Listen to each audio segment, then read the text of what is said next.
Friends, मैं हूं Aslan Bhatti from New Park Trading Company. तो फ्रेंड्स, जैसा कि आप देख सकते हैं, हम आपके लिए पहले 6 नंबर क्वाड बाइक के टायर्स की वीडियो लेकर आए थे।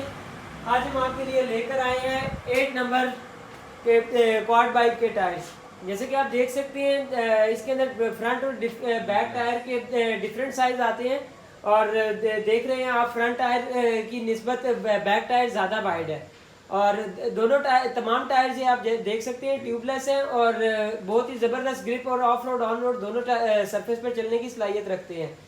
ऑर्डर प्लेस करने के लिए आप हमारा Facebook page MB Trading Company और New Park Trading Company visit कर सकते हैं, या नीचे डिस्क्रिप्शन में दिए गए नंबर्स पर रब्ता करके अपना ऑर्डर प्लेस कर सकते हैं। Thank you for watching this video. अल्लाह हाफिज़।